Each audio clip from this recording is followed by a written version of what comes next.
Hello, my great friends, Pastor Bruce Monk and Pastor Sam Monk and the entire ecosystem called Acts churches.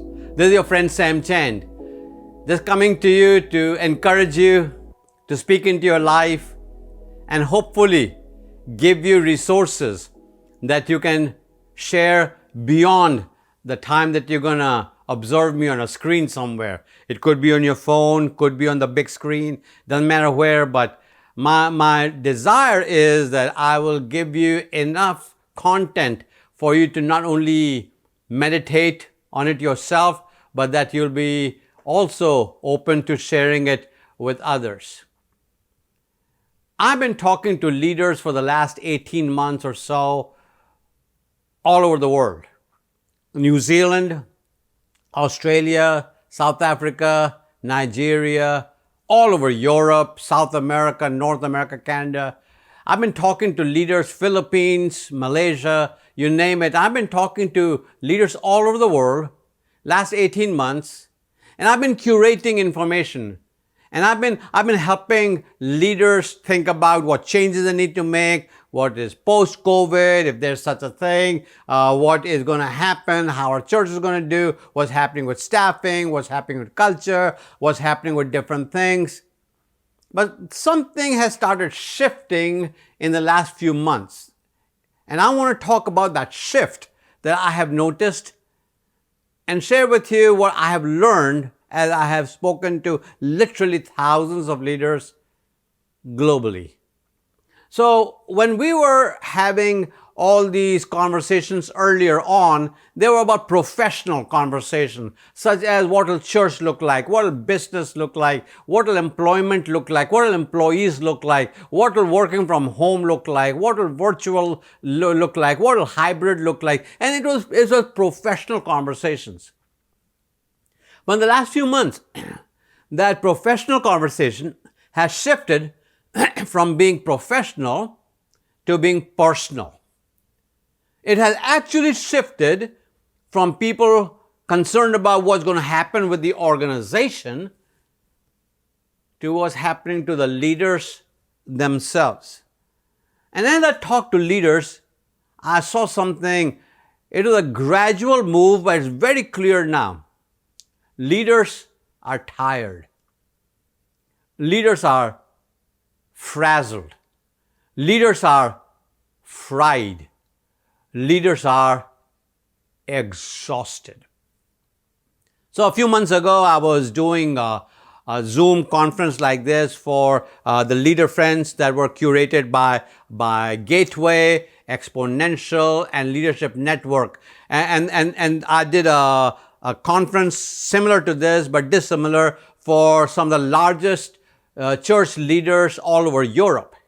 And as I was looking at my screen, and all the faces on the screen, because I like to have that kind of a view on my screen, I started seeing how tired they looked, how frazzled they looked. And I remember saying to them, you are tired, you're fatigued, you're frazzled, you're fried. And some people started crying on that call. And during the question and answer session, most of our conversations were about that. You know why you're tired? You're tired of making decisions constantly. You're tired that no decision you make is going to be the right decision. Somebody's always going to think you should have done the other thing. Our government says one thing, next day they say something else. I live in Atlanta, the home of CDC. They said this, they're saying this, they're going to say that. And then you couple that with what the governments are saying around the world. And nothing that you're doing seems to please everybody. In the middle of it all kinds of different things got thrown in. Social justice issues got thrown in. Financial issues got thrown in. Immigration issues got thrown in. And it just got more and more complicated. And another reason why people are tired, like you're never off. You haven't been off. Now, you might have taken a holiday, you say, but you were on. You were not off. You were not in your office. You may not have been at your church. You may not have been at your corporate offices, but you were not off. And the only way to describe that is it feels like quicksand. The more you try to fight out of it, the deeper you get. And then people who study engagement among employees, Gallup tells us that 70% of your team is not engaged. And the other 30% are barely engaged. 30% are barely engaged. And then on top of that, the whole issue of how do you keep a healthy culture when there are actual culture walls all around us. There are cultural mishmash going on. Doesn't matter which way you look. Inside the church, outside the church, in corporate, on the street, everywhere you're seeing that. So keeping a healthy culture for you has become harder and harder. The other thing I want to say before I give you 7 things to write down and even improve. And this will set you free. This will help you feel better. Your numbers might change, but issues remain the same. You could be a church of 100 people or a church of 10,000 people. Your numbers are different, but your issues are the same. You have issues of facilities, issue of finances, issue of attendance, issue of media, issue of graphics, issue of how to broadcast your services, issue of insurance, issue of liability, issues of children, issues of staffing, issues of volunteerism. I mean, it goes on and on. Doesn't matter what size church you have, your numbers will change, but your issues will remain the same. So if you are sitting watching me right now and saying, you know, if I had a church just that size, or one day when I am grown to that level, I will not have to deal with all of this stuff. Oh no, you'll just have to deal with all of that stuff, only more of it. Oh, isn't that encouraging right at the beginning of all of this? Many years ago, I think it was 1979, there was a book written by Henry Nouwen, and the title of the book was The Wounded Healer. The Wounded Healer. That's who you are today. You are a wounded healer. So as I started thinking about what to share with Acts churches, and I was just honored that Pastor Sam Monk would send me a text message and ask me to do this. So I'm just totally privileged to be able to come to you today. I want to give you 7 things that you need to do to take care of you. 7 things you need to pay attention to and focus on to take care of yourself. And the way I'm going to do this lesson with you is I'm going to give you the 7 points. And after each of the 7, I'm going to ask you a simple question. With no insult meant to anybody, no umbrage meant to anybody. On a scale of 1 to 10, let's assume that all of us, including me, on a scale of 1 to 10 are a 5. 10 being the lowest, 1 being the lowest, 10 being the highest. That all of us are a 5. All of us are in the middle. And after each point, I'm going to stop and give you 5 seconds to write down one thing you can do to move the needle from a 5 to a 6. From a 5 to a 6. I'm going to ask you that question after every one of those points and to have you think through, because if you will do that, by the end of this lesson, you will have a 7-point action plan. 7-point action plan that will move you from a 5 to a 6 in all 7 of them. You will actually have a written down, customized 7-point action plan. And to make it easy for us during this lesson and even memorable, I have chosen 2 words that have altogether 7 alphabets. The 2 words are press in. P-R-E-S-S-I-N.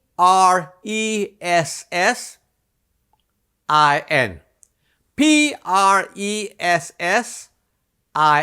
Press in. So let me give you what each of those alphabets stands for, and I'm going to talk a little bit about each one of them. P stands for taking care of yourself physically. R stands for taking care of yourself relationally. E stands for taking care of yourself emotionally. S stands for taking care of yourself spiritually. S stands for taking care of your succession. R stands for taking care of your income. N stands for, I'm not going to give that to you right now. That's my favorite. I'm going to hold on to that till the very end. I'll tell you about that N at the end. So, let's go for it. P. P stands for taking care of yourself physically. Most leaders I know, not all, most leaders I know do not take care of themselves physically. In fact, most leaders do not take care of themselves physically till they have a cataclysmic, catastrophic health event. I'm a case in point. I'm a poster child for that. A number of years ago, I had a heart attack. Till then, I ate whatever, didn't exercise, just carried on with life as if there was no tomorrow. I was not overweight either. I thought I was healthy. But then I had a bam, catastrophic event, heart attack. I was placed in an ambulance, rushed to the hospital. They ended up doing work on my heart, put in 3 stents after that. So why does it take a catastrophic, cataclysmic event, a health event, for us to start thinking like that of our health? Because you see, you don't have to be a buffed up gym rat. You just have to take care of yourself. Walk a little bit, jog a little bit, run a little bit, row a little bit, move around a little bit. Because you see, physical activity will keep you mentally alert. It will increase your lifespan. It will increase your mobility. It will relieve stress. And let's talk about diet for a minute. Diet. You cannot out-exercise a bad diet. So before my heart attack, I loved to eat a good piece of beef, a good marbled filet mignon or ribeye or T-bone or porterhouse. You get the idea. So when I came out of my surgery and recovery in the hospital, I asked my cardiologist, I had 3 cardiologists, I asked all 3 of them the same question separately, 3 questions. How many steaks can I have a month? Remember, I didn't ask them if I can have a steak. I asked them, how many steaks can I have a month? All of them said 2, and you better get a good one too. 2. Just take care of your diet. And then what I've learned, moderation in all things. Just don't overdo anything. Moderation in all things. So, before I go on to number 2, stop for a moment, write down on your phone, iPad, whatever you're taking notes on, piece of paper, write down one thing that you will do in the next 30 days. One thing you're going to do in the next 30 days to move you from a 5 to a 6 physically. I'll give you 5 seconds to do that.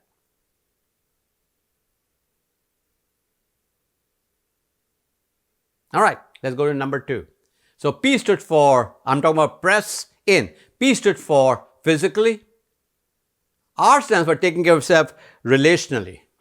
Taking care of yourself relationally with your family, with your friends. How about this? With your foes, people who don't like you.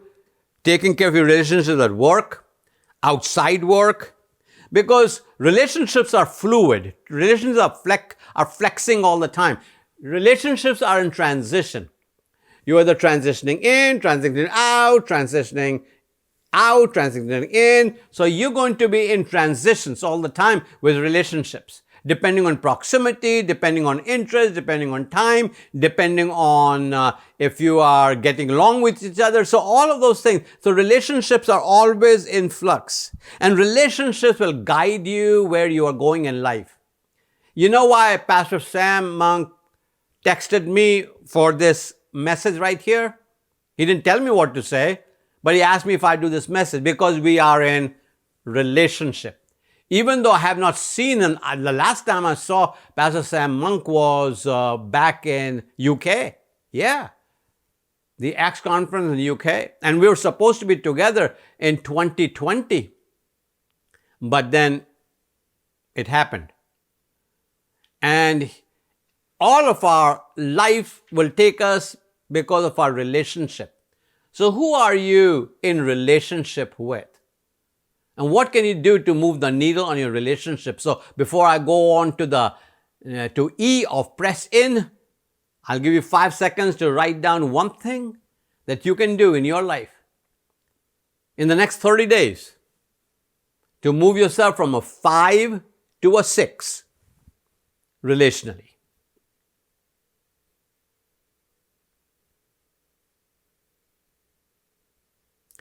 Taking care of yourself physically, that's P. Taking care of yourself relationally, that's R. Now we talk about E, taking care of yourself emotionally.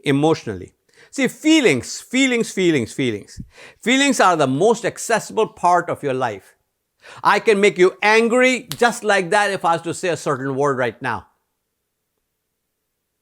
I can access your feelings much faster than accessing your intellect, your feelings. Now, I have friends who say things like, don't go by feelings, because feelings are in flux, feelings are fickle, feelings change. That might be true. But I can also say this to you, that all the major decisions you've ever made in your life and will make in your life are going to be feeling decisions. Who you marry is a feeling decision. Why you're part of Acts? That's a feeling decision. The home that you bought or the apartment that you live in, that's a feeling decision. The car that you drive, that's a feeling decision. The clothes that you wear, it makes you feel a certain way. When people join your church, they say things like, it feels like home. Feeling. And also feelings control your relationships. If you like somebody, you have good feelings about them, you will gravitate towards them. If you don't have good feelings about them, you won't. For example, you're part of Acts. As long as you feel good about Acts, you're going to engage with Acts. If you have dismissive feelings about Acts, you're going to disengage from Acts. It's your feelings will take you places that you think that something else is, but it's going to be your feelings. Because see, emotional maturity, taking care of yourself emotionally, your emotional maturity comes from two things. Self-awareness and self-management. Self-awareness, self-management. So you got to be aware of yourself, where you are in this age and stage of your life. And then you're going to manage that. Self-awareness, how self-aware are you? And self-management. Taking care of yourself, not waiting for somebody else to manage that. And don't put your emotional health in the hands of anybody else. Don't ever put your emotional health in the hands of a church member, in the hands of trustees, in the hands of leaders, in the hands of staff. As soon as you put your emotional health in the hands of somebody else, they will not treat it like you would treat it. Take care of yourself emotionally, how you feel. So again, same question, 5 seconds. If you could do one thing in next 30 days to move the needle from a 5 to a 6 on taking care of yourself emotionally, what would that be? Go and write it down.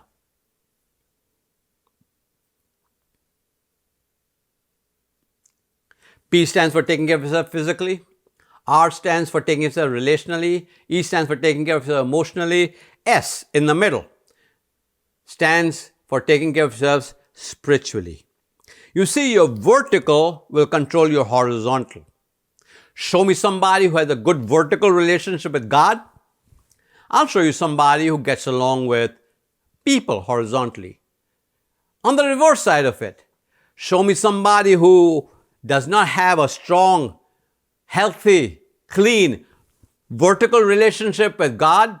I'll show you somebody who's got challenges with humanity, God's creation around us. But what does it mean to take care of yourself spiritually? So some people say, well, pray, read the Bible. I have a question for you. When is it enough? When is it enough? If I was to ask you a simple question, do you pray enough? Do you pray enough? 100% of you are going to say no. Because what is enough? In my life, spiritual disciplines have been my biggest challenge. But I have concluded that to be spiritually mature is about one thing, and that is the motivation of your heart. The motivations of your heart will show you your spirituality, the barometer, the thermometer of your spirituality, your heart, motivations of the heart. Now, I don't think anybody does anything with 100% pure motivations, 100%. We are who we are. The Bible tells the heart is devious. It asks a question, who can know it? But it's the motivations. And therefore, to take care of yourself spiritually, you got to always keep asking yourself, why am I doing this? Why am I doing this? Why am I doing this? Why am I doing this? Is the whole issue of the heart. So, same question. What is the one thing you can do in the next 30 days to move yourself from a 5 to a 6 in taking care of yourself spiritually? Let's talk about number 5. Next S stands for succession. Taking care of your succession. Let me speak to all the church leaders and especially pastors. You need to know you are temporary. You need to know you are interim. You need to know you will leave. You're either going to leave on your own 2 feet or somebody's going to carry a casket out. But you will leave voluntarily or involuntarily. However, I'm also surprised how many pastors have lived their lives by design but relegate their succession to default. They do their life by design, but they think about their latter years by default. Because see, succession is about the future viability of an organization and leaving a legacy. So legacy is different from inheritance. Inheritance is what you will leave behind. Maybe some money, maybe a car or two, maybe a house or two, debt. I don't know what you're going to leave behind. But that's inheritance. Legacy is who you're going to leave behind. Inheritance, what you're going to leave behind. Legacy is who you're going to leave behind. Succession. Are you thinking about your succession? So people ask me all the time, when should I start thinking about succession? My answer is always the same, yesterday. It can be too late, but it can never be too early. I'm going to say it again. It can be too late, but it can never be too early. You need to transition and succeed while you still got health, while you can still move around, while you still are getting invitations, while you're still going from place to place, while you are also in charge of your ecosystem before somebody else guides you and you come to that age and stage of your life. So, how are you taking care of succession? That's press. Physically, relationally, emotionally, spiritually, and succession. Let's go to the next word. Press in. I-N. I stands for taking care of your income, taking care of your money, taking care of your finances. Most Christian leaders are not good at that at all. Because most pastors do something that is very amazingly loving and caring, they refuse raises. They take the money that should have been coming to them and hire a youth pastor. They start another site. So they never keep anything for themselves. But then there comes a time that you need resources. You're no longer active like you used to be, generating the income you used to generate. What now? Because you see, when your outgo exceeds your income, your upkeep will become your downfall. I want to give that to you again. When your outgo exceeds your income, your upkeep will become your downfall. Most Christian leaders I run into have no future financial plan viable. They'd have to downsize. They can't live at the same level that they have always lived at. They cannot enjoy the same flexibility and options they have. And then they end up depending on another church or somebody else to pay them the rest of their lives rather than taking care of themselves. And then leaders don't understand that as you get older, your health costs, your medical costs go up as well. And I'm going to give you the saddest thing that I have seen. I do a lot of succession planning, do a lot of transition planning. I'm going to give you the saddest thing I see. The saddest thing I see is that Christian leaders, especially pastors, are the most generous people in the church. Most pastors give more than anybody else. Most pastors are in the top 3 givers of your church. I know that's true about you. So you're generous. Anytime there's a need, you're ready to sow into it. But then, because you have not taken care of your finances, there comes a time in which your heart is still generous, but your finances do not match your heart anymore. It's the saddest thing to see. Christian leaders who've lived a life of generosity now start living a life in which I wish I could, but I can't. You're never too old to start taking care of your income. That's the I in in. So again, 30-second break, 5-second break. What's the one thing you can do today to move the needle from a 5 to a 6 in the next 30 days to take care of your income? It could be doing some research. It could be contacting a financial planner. It could be actually making a list of your income and expenses, maybe adding to it expected income for the future. Whatever it might look like, what's the one thing you can do to take care of your income? Whenever I sit down with pastors, 9 times out of 10, somewhere in that conversation, I'm going to bring up the topic of income. Because I wish somebody had done that with me. My wife Brenda and I had nobody saying what I just said to you when we were younger. And it was quite a while. Actually, we were 47, both of us, before we woke up to the fact saying, wow, we need to take care of ourselves. So you're all wondering what the last N stands for. N. The last N stands for saying no. N-O. Saying no. I want to explain that to you. By the age of 45 to 50, by the time you are 45 to 50 years of age, you get ahead in life by saying yes.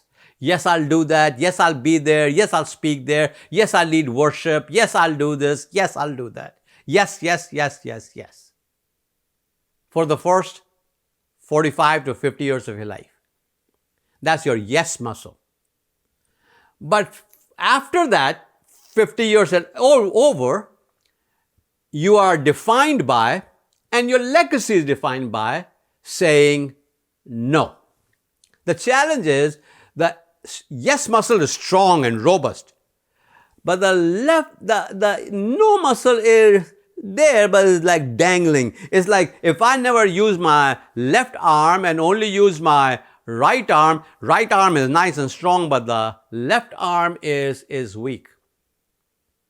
So, they say the terrible twos for kids when they say no, no, no. And guess what happens? When they say no, they get slapped down, they get reprimanded, they go sit in a corner, they get a timeout, they are grounded, they are punished.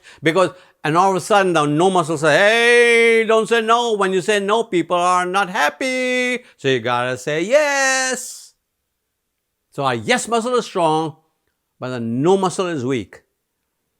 And what I would like to say to you is, say no to the things that do not add to your future. For example, right now at this age and stage of my life, I say yes to two things. That is why I said yes to Pastor Sam.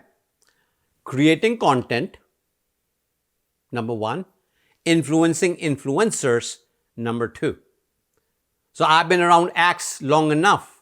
Actually twice, once in New Zealand and once in the UK, with a European ecosystem of Acts. I know that I'll be challenged creating content and influencing influencers. You are influencers. Hopefully I'm influencing you. Maybe you'll take one of these 7 and do something with that, teach it somewhere, expand it, write a book, I don't know. Send me the royalties. All I'm saying to you is you got to figure out how you're going to say no, what you're going to say no to, because what you say no to, you can then say yes. Because every yes is pregnant with a no. Get your no muscle strong. That'll define you the rest of your days. So, let me give you 5 more seconds to write down what is it that you're going to say no to. Just one thing. Doesn't have to be 5. Maybe if you have 5, you can write 5. But yeah, 1. To move you from a 5 to a 6 in the next 30 days. So I know many of you are wondering if I have scripture for this. Yes, I do. Yes, I do. But before I do that, I want to give you a gift. I want to give all the Acts, churches, pastors, leaders, staff, even church members a gift. I want to give you a magazine, a Christian journal called Avail. Avail. You can get it 2 ways. You can get a hard copy like this if you're willing to pay for shipment from the United States. Or you can get free digital on your phone, on your iPad, on your laptop, on your PC, whatever you got. You can get this 5-color glossy Christian leadership that everyone in your church. So if you've got a church of 10,000, they can all get this with no money coming from the church.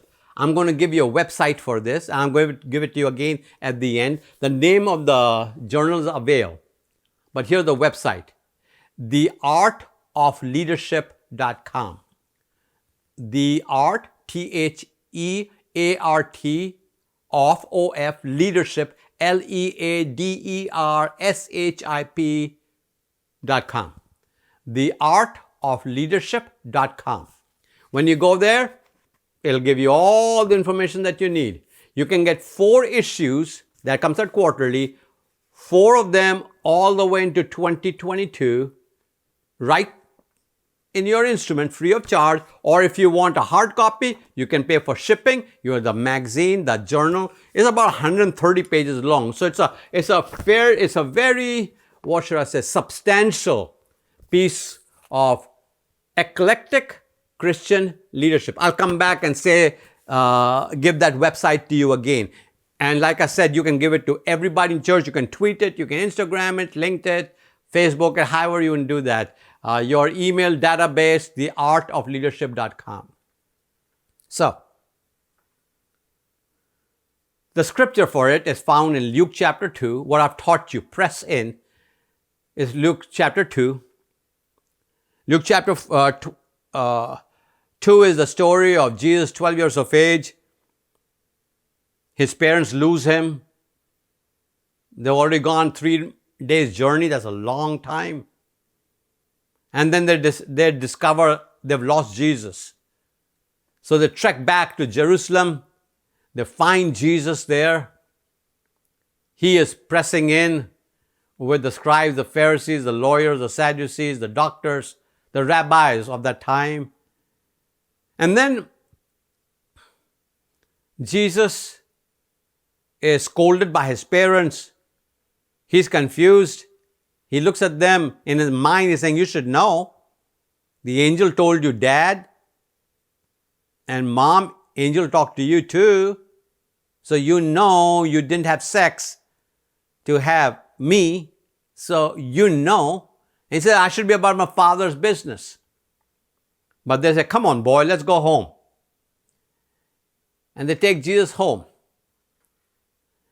And in chapter 2, we see him at the age of 12. Chapter 3 of Luke, he emerges at the age of 30.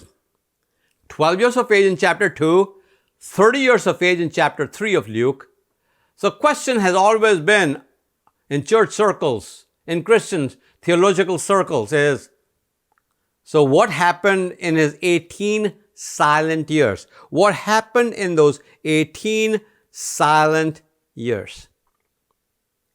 So it tells us that in Luke chapter 2, end of the chapter, it says, and he went home to Nazareth, verse 51-52, and was subject to them. I want you to think about that for a moment. He's so subject to them. For 18 years, he was subject to them. That means he was under authority. May I say a word to all the Christian leaders watching me right now? Any Christian leader who is not under authority cannot be a godly leader. Every pastor needs a pastor. Everyone needs to be under authority. Remember the time that Jesus had this interchange with his Roman soldier, and the Roman soldier came to Jesus and said, hey, one of my favorite guys, he's sick. Can you pray for him so that he can be healed? And Jesus says, sure, I'll come to your house. He said, no, you don't have to come to my house. Just speak the word. He said, I'm a man of authority and I'm under authority. When I say to somebody, go, they go. When they say, come, they come. You are in charge, Jesus. Just say the word. And Jesus stepped back from there and made a commentary and said, may I say to you, I have not seen such faith in all of Israel. You know why? Because the man understood what it was to be under subjection. Especially in our day and time. Everybody wants to be a freelancer. Everybody wants to do their own thing.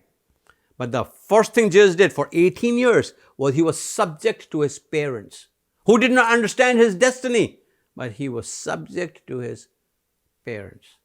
And then verse 52 says this, chapter 2 of Luke, verse 52. And Jesus increased in wisdom and stature and in favor with God and man. Did 4 things. He increased in wisdom. That means he increased in intellectually and emotionally. Because wisdom is different from knowledge. Knowledge is information. Wisdom is knowledge applied. I know a lot of people who are very knowledgeable, but not very wise. You know them too. So, Jesus grew in wisdom, pressing in. Number 2, he grew in stature. That means physically he grew, took care of himself physically. In his status he grew. In his maturity he grew, emotionally. And says number 4, so first was being subject, under authority. Number 2 is wisdom. Number 3 in stature. Number 4, he grew with favor with God. That means he grew spiritually, favor with God. And then number 5, favor with man. That means he grew relationally. Jesus pressed in. Acts, may you press in. But before I go, I made you a promise that I would come back and give you the website again so you can get, not just you, But the thousands of people, hundreds of people, dozens of people in your churches, in your neighborhoods, anybody you know can get this free of charge for the next 4 issues. That means every quarter, next 4 issues, free of charge. A Whale Journal. It is 5-color, glossy Christian leadership. Here's the website. I'll give it to you a couple more times. theartofleadership.com.